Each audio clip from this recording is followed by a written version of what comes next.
Aktivitas tambang ilegal yang dilakukan oleh perusahaan PT SBJ menuai sorotan tajam dari masyarakat dan pegiat lingkungan.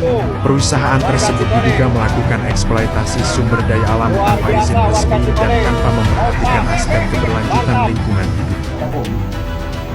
Akibatnya, dampak lingkungan yang ditimbulkan sangat serius. Sejumlah bukit dibabat habis, aliran sungai tercemar lumpur dan limbah tambang, dan lahan pertanian warga rusak akibat longsor dan penurunan kualitas tanah. Ironisnya, kegiatan tambang ilegal ini justru diduga kuat mendapat perlindungan dari oknum kepala desa setempat.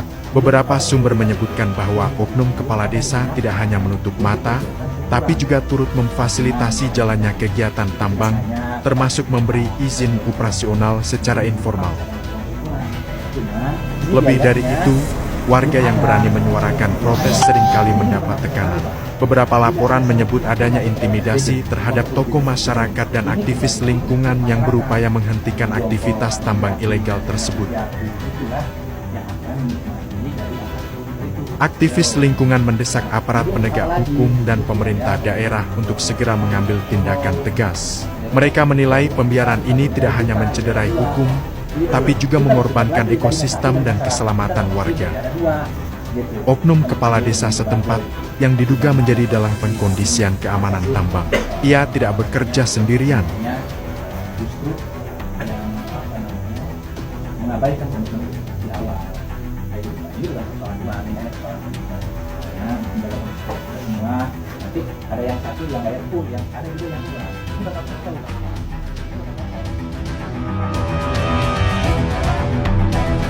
Lebih memprihatinkan, masyarakat desa mulai dipecah belah. Sebagian yang diamankan dan diberi imbalan didorong untuk melawan warga yang menolak tambang.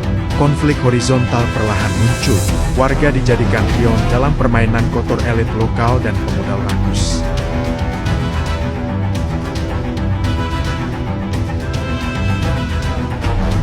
Aparat bersenjata dari Satuan Brimob yang seharusnya menjaga hukum justru terlihat mengawal aktivitas tambang ilegal ini.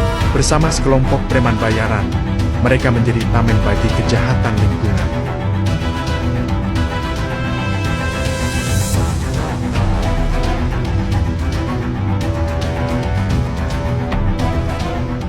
Pukul 15.20 PT SBJ Blok 22. Kami menyerukan agar pihak berwenang turun tangan, memeriksa dugaan keterlibatan oknum aparat, dan mengembalikan rasa aman serta keadilan bagi masyarakat desa.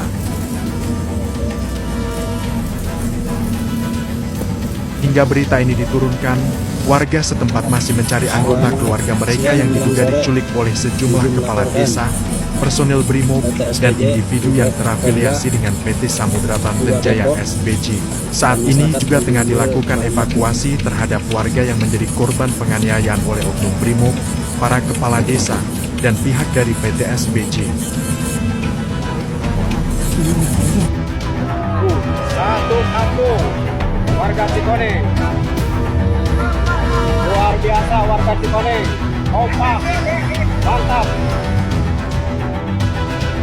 Apa yang terjadi di desa ini adalah potret kelam bagaimana hukum dikalahkan oleh uang dan kekuasaan.